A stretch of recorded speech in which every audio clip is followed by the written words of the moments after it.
Bienvenidos to Merendiando. Today is an awesome day because we had the honor to interview Wilson Pico. He's an amazing artist, a choreographer, a dancer, a maestro, and a director. He is considered the pioneer of contemporary dance in Ecuador. It's an amazing honor to be able to speak with him. So listen to this. We're just going to let the conversation speak for itself. But heads up, This episode is in Español, in Spanish. Also, a shout out to Ave Maria Latin Cafe and Groceries for the amazing food that we enjoy all together with the beautiful, amazing Wilson Pico. if you haven't checked them out, it's a bodega in the annex. You got to go there. Ave Maria Latin Cafe and Groceries. Now sit back, get a little snack, and enjoy. Bienvenidos a Merendiando. Y hoy tenemos a alguien maravilloso, Wilson Pico, coreógrafo, bailarín, maestro, director, considerado como el pionero de la danza contemporánea ecuatoriana. Bienvenido. Gracias, y estoy aquí para conversar con ustedes, que para mí son en este momento el puente que me permite llegar a la comunidad latina y a la comunidad nativa de este país y a la comunidad urbana de este país, y por eso estoy aquí contento de compartir con ustedes. Y dinos, ¿qué te trae a Toronto esta vez? ¿Porque es la segunda o cuántas veces has estado en este país? He estado 3 veces. La primera vez fue hace 20 años y bailé en Toronto en un teatro pequeñito que no recuerdo el nombre. Esta invitación fue hecha por 2 amigas ecuatorianas residentes y que estaban interesadas de proyectar mi trabajo. No fue fácil hacerlo, pero fue el comienzo de las próximas venidas. El año pasado fue la segunda vez y esta es la tercera vez. En el año pasado, gracias a Luna Theater, a su directora Beatriz Pisano y a todo su equipo de trabajo, que me permitió llegar. Fue como llegar por primera vez porque tenía las condiciones, tenía la capacidad, digamos así, de mostrar el trabajo a un número muy significativo de espectadores. En esta tercera oportunidad hemos venido, y cuando digo en plural lo digo porque siempre viajo con mi hijo, que es hip hopero, grafitero y otras cosas. Pero además de eso me acompaña en las luces y sonido. O sea, él es el que me cuida desde afuera, cuida todos los detalles para que el espectáculo salga lo mejor posible.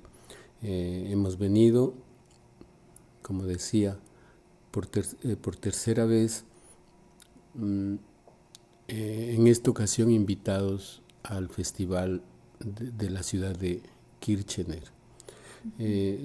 Ahí tuvimos 2 funciones muy lindas. Todavía apenas cierro los ojos, miro y puedo escuchar los aplausos de la gente, alguna gente de pie, y creo que el mensaje de las danzas pudo llegar donde siempre quiero que llegue, al corazón y a todo el cuerpo de los espectadores.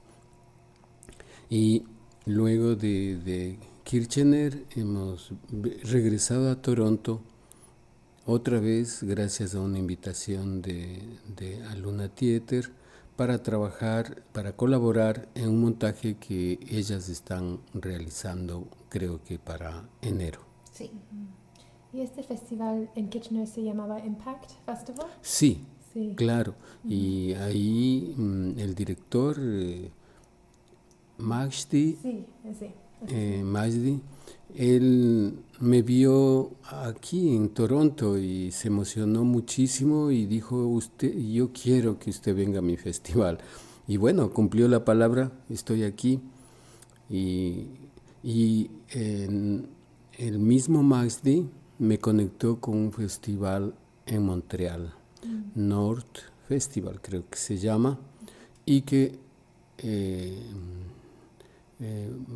ya está realizándose y a mí me toca bailar el 22, la próxima semana, el martes ya voy a estar bailando y luego de esa presentación ya regreso a mi país, Ecuador, a mi ciudad, Quito.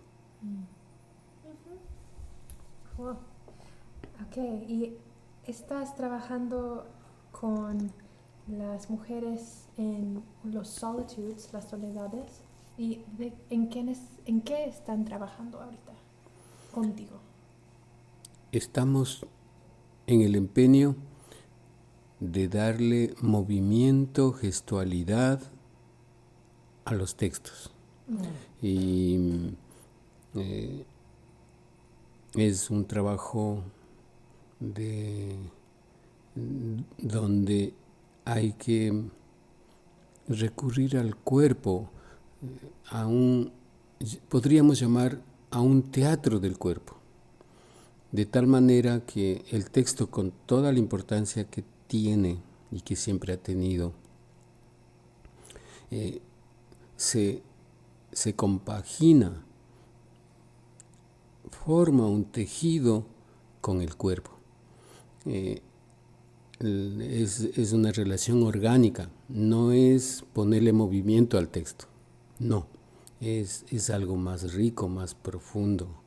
Y eso se logra con diversas improvisaciones, y antes de las improvisaciones se logra despertando la memoria corporal de las actrices.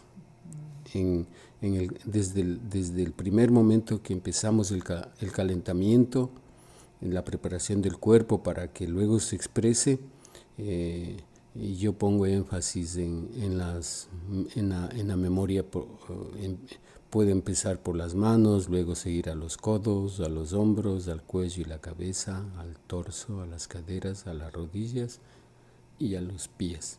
Entonces, cuando esa memoria, que incluso son diferentes, lo que me pasó en mi vida, desde cuando nací del vientre de mi madre, el hombro derecho puede tener una historia diferente al del izquierdo. Aunque vayan juntos en el cuerpo, una mano es muy diferente porque esa mano se quemó por algún accidente y no la otra. Esas diferencias le convierten al cuerpo en un instrumento notable de significaciones importantísimas que a veces se pasan por alto. Calentar el cuerpo no es subirse a una máquina estática, una bicicleta estática y darle, pedalear hasta uno cansarse y sudar. Sirve, pero igual es muy limitado. Estamos hablando de otro acercamiento al cuerpo. Y eso es lo que estamos haciendo, y es fascinante. Sí. Sí. Lo que leímos sobre ti es que estudiaste en muchas partes, no te quedaste solo en un lugar, ¿verdad? Así es. ¿Y cómo influenció esto en tu práctica ahora? Yo creo que practico un oficio experimental. Siempre estoy buscando y experimentando nuevas cosas con mi cuerpo, y cuando tengo un grupo, hago que cada persona asuma su responsabilidad de descubrir su cuerpo. Por eso muchas veces, por muchos años, yo he puesto el nombre a mis talleres, el lenguaje personal de danzar. Es así como se llaman mis talleres. Para noviembre, diciembre y enero está programado un taller en Quito, y a los años que vuelvo a cambiar el nombre y ahora le puse otro modo de aprender. Bueno, Puede ser tantas cosas. entonces, ¿cómo llegué a esto? Caminando por dos vías, digamos. Empecé haciendo ballet clásico, aunque no parezca. Los radioescuchas, no sé si me pueden ver, pero en todo caso, si me hubiera quedado en el ballet clásico ya no estuviera hablando aquí, ya hubiera abandonado la danza, porque siempre se ha pensado que el ballet tiene una carrera muy corta, el bailarinas ya se están retirando a los 40, 50 años máximo, ¿no? Yo acabo de cumplir 70 años de vida y 53 de práctica de danza. La vida me mantiene con vitalidad, por lo cual doy gracias cada día que empiezo a practicar.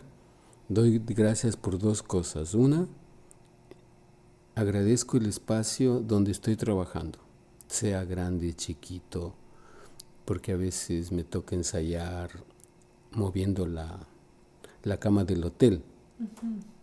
Ese espacio pequeñito se transforma y se vuelve un espacio de trabajo, y por eso agradezco.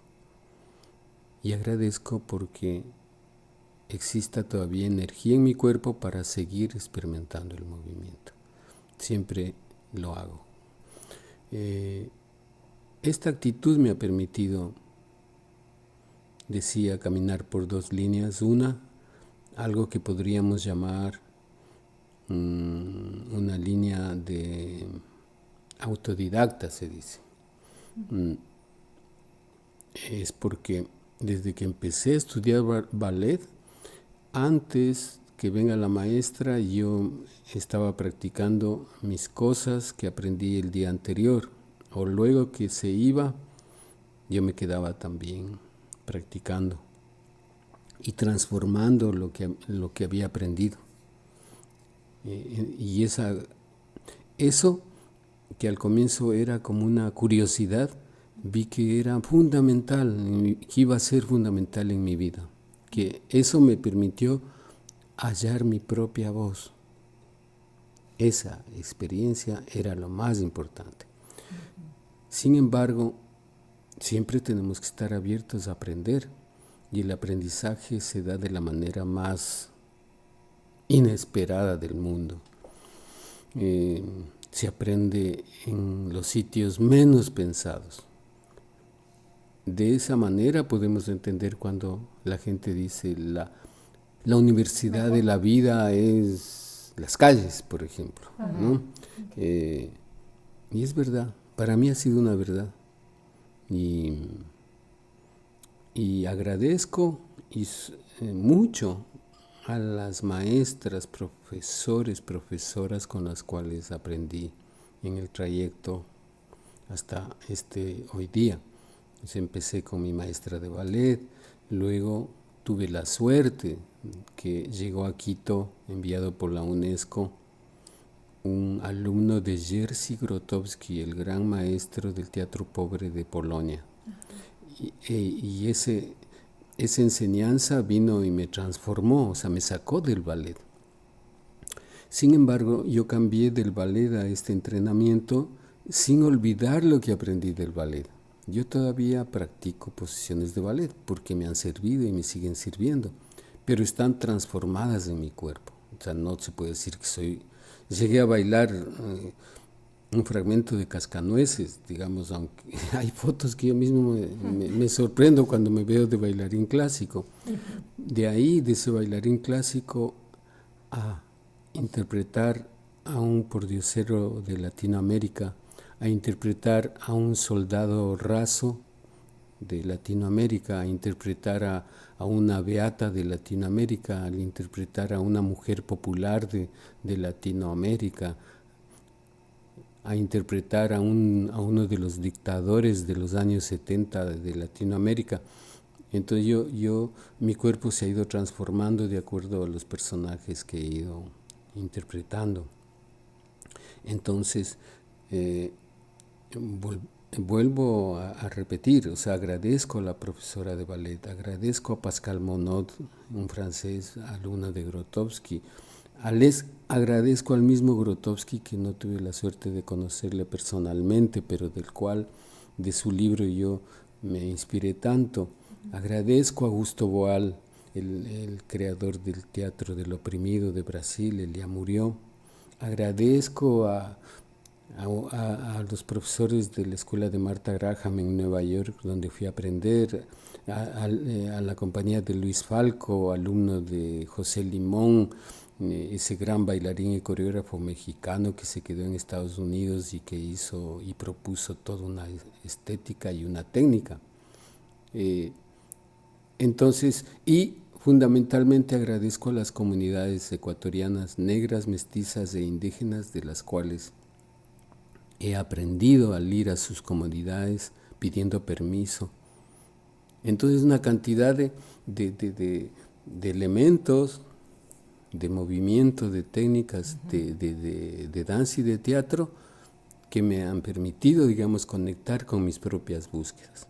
O sea, no es que solito de la nada, no, es una conexión con mis tradiciones, es entender quién soy, qué soy, y agradecer a los abuelos, a las abuelas latinoamericanas, agradecer a los indígenas que acabaron de exponer su cuerpo, su vida en esa gran marcha que hizo cambiar un mandato del Fondo Monetario Internacional.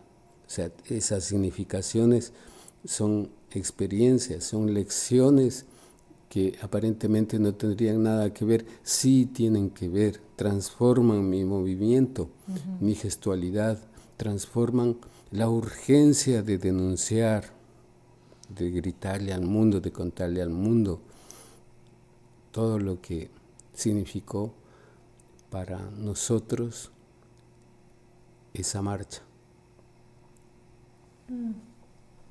Sí, y con todos los diferentes maestros y maestras que acabas de decir, como que son artistas profesionales o gente que tiene conocimiento, que has tenido a lo largo de tu carrera, ¿has llegado a identificar qué es lo que hace un instructor excelente o también como un estudiante excelente? Esa relación es muy interesante. Mi pregunta es si has llegado a identificar alguna cosa que hace un instructor que te llama mucho y que te llama en una estudiante también.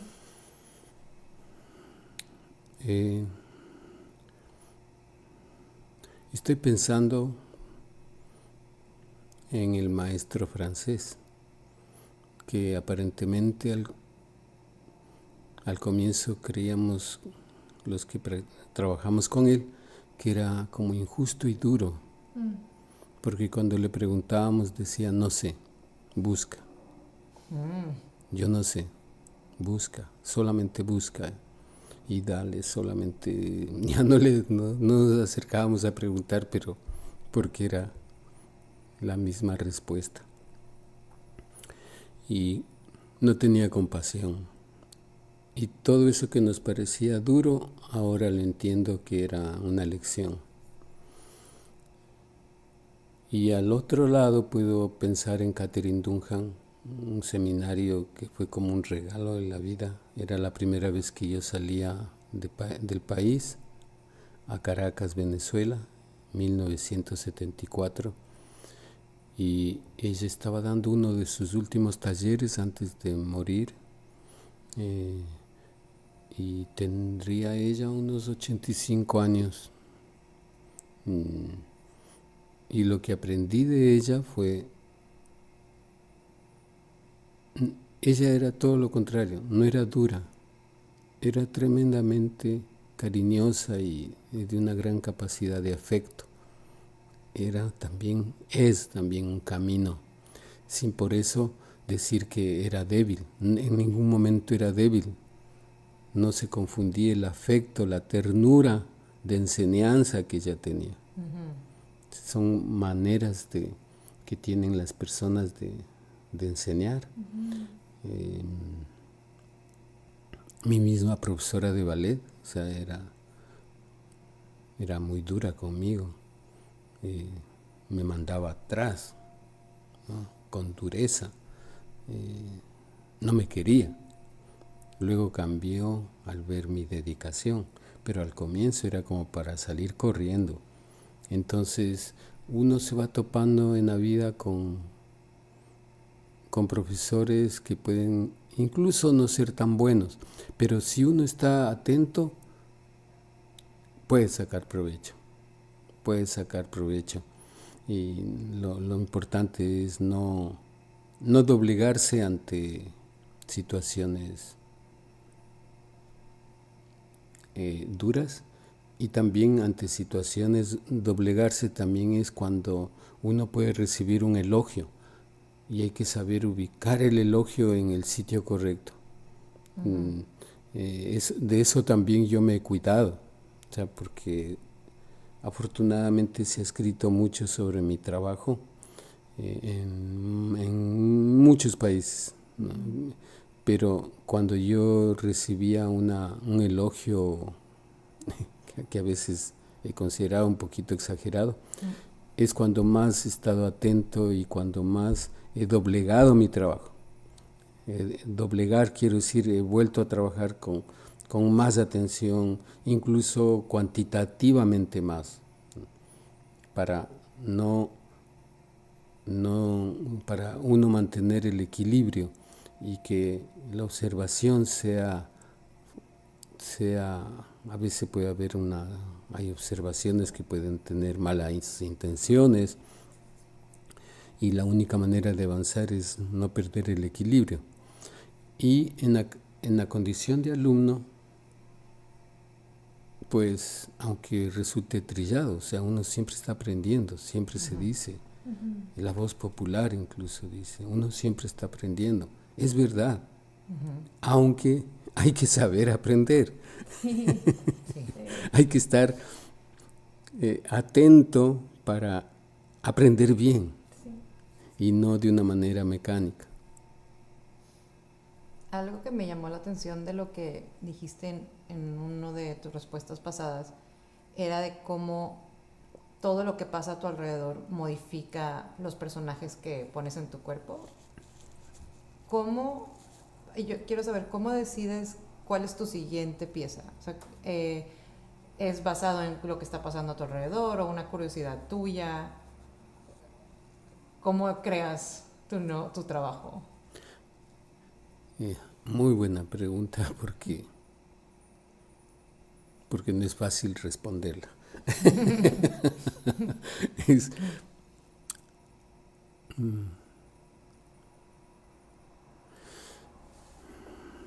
Puedo tratar de explicar que hubo momentos en mi vida que me sorprendía uno de los maestros que tuve. Miren cómo me voy acordando de toda la gente que he aprendido. Ya murió, era de Chile, estuvo de paso por Quito, pero hablamos sobre la danza, sobre la vida muchísimo, caminando de una ciudad de Quito que en ese tiempo era tranquila. Estoy hablando de los años 1972, y caminábamos, hablábamos, no es exageración, hablábamos 4 o 5 horas seguidas caminando por las calles de Quito, de 12 de la noche a 5 de la mañana. Entonces,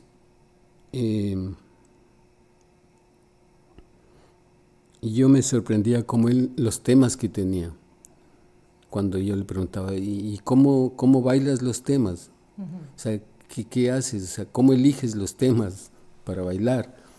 Y él me daba sus contestaciones y yo me quedaba asombrado. Yo no podía tener eso que él tenía.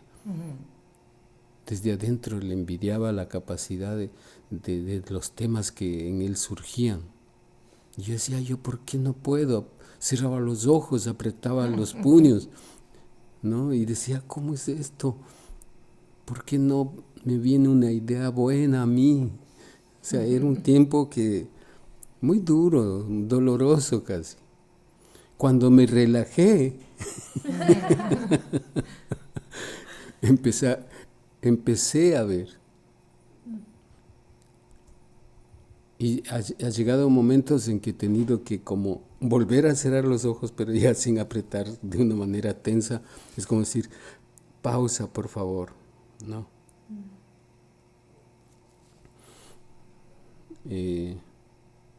Hoy ya no me preocupo de los temas, pero cuando tengo una idea lo apunto y esa idea si puede ser que siga y se concrete después de 3, 4, 5 años, puede concretarse hasta 8 años. Yo tengo siempre mi agenda que llevo, en mi casa tengo ya como 100 agendas, digamos, ¿no? Entonces digo, ¿qué pasaba en tal año? Cojo esa agenda. Sí, ahí he escrito yo lo que comí tal día, la película que vi, algo que me llamó la atención. Salió un hombre corriendo, no sé por qué. O sea, entonces decidí apuntar las cosas más aparentemente sin significación. Entonces, aquí ha estado algo que me llamó la atención. Como para un tema, puede ser que sea un buen tema para bailar. Y cuando hablo de tema, hay que aclarar, hay temas, soy un bailarín solista, pero me encanta bailar en grupo y siempre que puedo lo hago. Entonces, los temas no todos son para solistas, ni todos son grupales. Uno tiene que tener el tino de decir, esto queda mejor en dúo, en trío, en solo o mejor en grupo. Luego de elegir el tema, también viene esto que he descubierto, que es interesante, ubicar el tema, cómo puede salir mejor. Ahora podríamos incorporar, antes no era muy común, decir, este tema va a salir mejor incorporando un video. Esto puede salir mejor con texto, esto no con texto, esta danza puede salir mejor sin música, con música.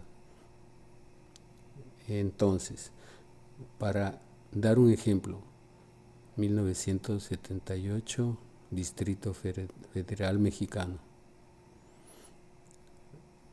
Unos 78, sí, 78. Unos compañeros argentinos vivían en México y estaban viviendo perseguidos por la Junta Militar de Videla. Entonces ya nos conocíamos y me dijeron, Wilson, vamos a hacer un acto en contra de la Junta. Por favor, ¿quieres bailar? Claro, por supuesto, sí. Y me dieron la fecha, había como 20 días. Y yo tenía suficiente repertorio para bailar cualquiera de mis danzas, pero dije, voy a bailar algo inspirado en los dictadores, no solamente en Videla, sino en todos los otros dictadores. Y ahí nació el hombre de las medallas. En esa ocasión. Entonces, yo no sabía que iba a ser el dictador. No sabía. Pero bastó que me venga esa invitación y todo mi rechazo a la violencia de las dictaduras estaba a flor de piel. Entonces me puse a hacer la danza. Incluso los sonidos que acompañaron a la danza fueron muy buenos porque en ese momento coincidió una parada militar en México y con la grabadora de cassette, en ese tiempo, grabamos los cascos de los caballos. Luego necesitaba, cuando sueña el dictador y se levanta de una pesadilla porque el pueblo le está justiciando, decía, y quiero aquí unos ruidos como que le estuvieran matando a un chancho, ¿no? Y no sabía cómo hacerle que le maten al chancho, digamos, para tener esos gritos desesperados. Entonces un actor chicano que nos conocimos y estábamos viviendo en Cuernavaca, me dice, agárrale de las orejas y verás. Entonces hicimos eso, tuvimos los ruidos del chancho, ¿no? Y fui armando yo mismo la pista. Y fue una danza que parecía que iba a bailar como 2 o 3 veces. Duró 10 años bailando y se convirtió en una danza emblemática, el hombre de las medallas, ¿no? O sea, entonces el tema puede ser que sea que lo tenga apuntado hace varios meses, años, y que esté esperando, o que puede surgir, ¿no? Y con esto voy a terminar de dar el ejemplo de los temas. El otro tema fue que estaba en Bogotá dictando un taller y salí a caminar un domingo como ahora, tan lindo el clima, y fui al mercado del Piojo donde venden cosas de segunda mano para visitar, a ver, y veo colgado un vestido de novia. Esto pasaba hace 25 años en Bogotá. El traje de novia me llamó tanto la atención, digo, ¿quién sería que vendió el traje de novia y por qué? Por favor, ¿cuánto cuesta ese? 9,000 pesos. Digo, le doy 6. No. Bueno, 7. Ya. Entonces me vendió en 7 y era la primera venta que hacía. Se santiguó con el dinero que le di y se quedó contento el hombre. Y yo me regresé corriendo al lugar donde estaba ensayando. Y le pedí al portero, ábrame, necesito trabajar. Y empecé en ese momento a trabajar. Me puse el vestido de la novia y empecé. Era una cosa increíble, o sea, todo lo que hacía me parecía tan lindo. O sea, me revolcaba con el vestido, sentado, acostado, corría con el vestido. Y empezó poco a poco a hacerse la danza desde ese momento, hasta que llegó, pasó yo creo que 3 meses, creo, y me fui inventando la historia. Era la historia de una mujer que se había quedado esperando a su amado, y los años pasaban, y le llega la vejez, y guardando las cartas en un atadito, ¿no? Y al final, les cuento el final, entonces coge el atadito y bota en la mitad del escenario las cartas, les bota, y luego, viendo a los lados para que nadie le vea, vuelve a coger las cartas, las lee, las bota, 1, 2, 3, la tercera carta la toma, siempre viendo que nadie le vea, se vuelve a guardar entre los senos una de las cartas, ¿no? Luego ya se retira a seguir cosiendo, se sienta y empieza a coser, y la aguja salía del trapo que cosía y volvía a entrar, y las manos se dirigían al sitio del corazón, y la aguja que entraba al corazón le cerraba el corazón y le iba cerrando, y mientras eso pasaba la luz va bajando, y se llamó No vía el tiempo. Entonces así surgen los temas. Trabajaste en un libro con tu hija llamado El Cuerpo Festivo, de personas escénicos en 12 fiestas populares del Ecuador. Y mi pregunta es, ¿por qué decidiste trabajar en este libro, en este tema, y qué encontraste en el proceso? Las cosas se fueron dando favorablemente. ¿En qué sentido? yo no sabía que mi hija se iba a dedicar a la antropología. Y ella ya se graduó, empezó a trabajar. Creo que un proyecto anterior a Cuerpo Festivo que hizo ella era recoger algunas comidas populares que se estaban perdiendo en el Ecuador. Y salió un libro respecto a eso. Por mi parte, hace años atrás, yo siempre era un proyecto que lo venía postergando. ¿Cuál? Ir a las comunidades, aprender de ellas. O sea, porque a veces salen a las ciudades principales del país grupos folclóricos, no grupos auténticos, sino hay una buena intención en eso, pero lamentablemente estos grupos se vuelven demasiado turísticos. Algunos no tienen vergüenza de cambiar los pasos para volverlos más acrobáticos, más llamativos, digamos, porque a veces se cree que lo que hacen los indígenas es muy monótono, por ejemplo, entonces no entienden que la concepción del tiempo es diferente. Entonces, para poder aprender bien, hay que ir a la fuente. Entonces, yo dije algún rato lo que quiero hacer es eso, poder llegar a las comunidades. Y un amigo que estaba cerca del ministro de Educación de ese tiempo, me dijo: Wilson, yo te quiero ayudar, ¿qué quisieras proponerle al ministro? Esto, unos viajes a las comunidades. Ya, entonces elabora la propuesta. Hablé con mi hija y juntos elaboramos el proyecto. ¿Y por qué 12? Porque hubiéramos querido hacerlo más. O sea, este proyecto se quedó como inconcluso. Eso fue lo que nos alcanzó en el presupuesto, por eso fueron 12. Inicialmente iban a ser 8, tal vez. Nosotros lo hicimos, estiramos el dinero para que alcance. Y claro, había una gran cantidad de fiestas y ceremonias que elegir.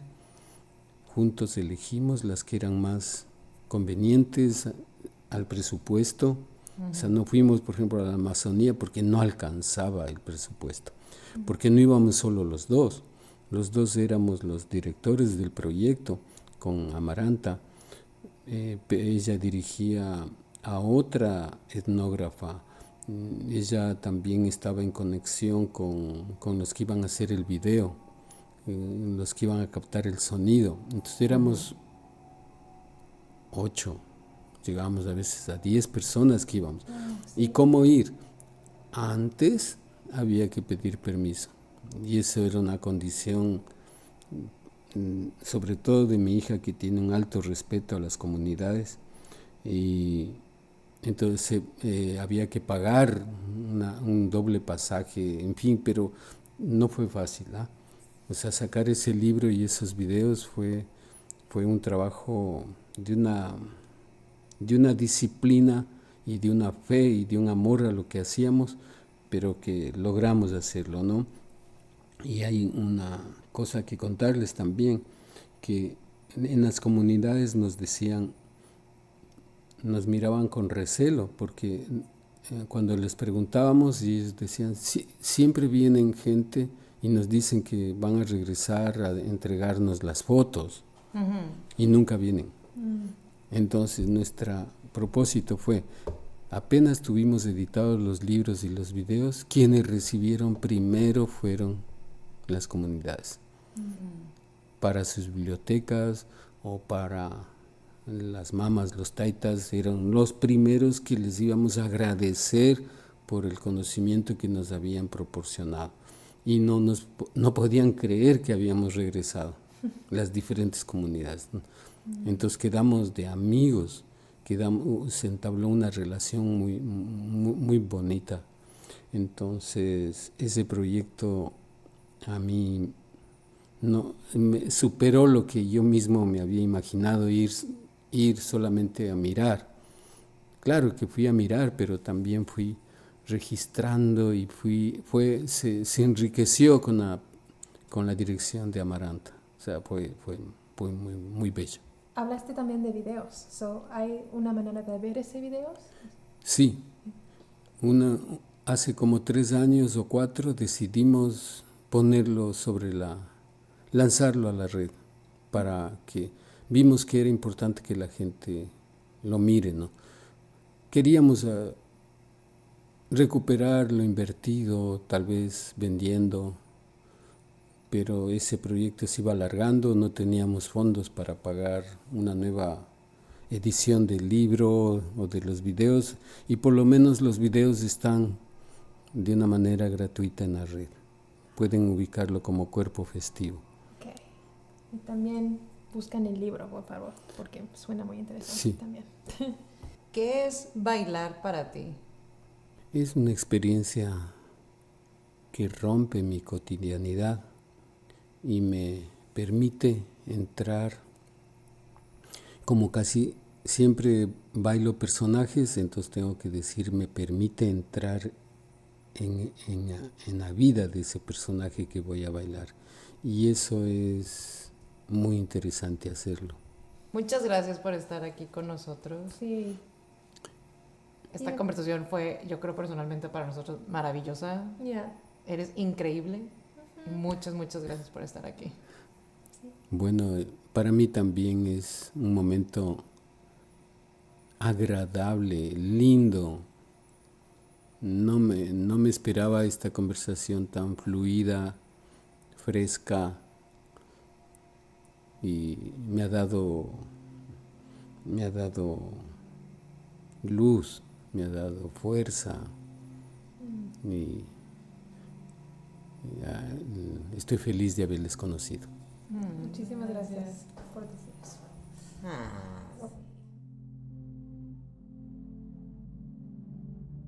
Radio Luna Teatro is produced by Aluna Theatre, with support from the Metcalf Foundation, the Laidlaw Foundation, the City of Toronto, the Canada's Council for the Arts, the Ontario Arts Council, and the Toronto Arts Council. Aluna Theatre is Beatriz Pisano and Trevor Schwellness, with Sue Ballant and Gia Naumanns. Radio Aluna Theatre is produced by Camila Diaz Varela and Monica Garrido. For more about Aluna Theatre, visit us at alunatheatre.ca. Follow at Aluna Theatre on Twitter or Instagram, or like us on Facebook. Follow and subscribe to this podcast on iTunes, Google Play, and wherever you get your podcasts.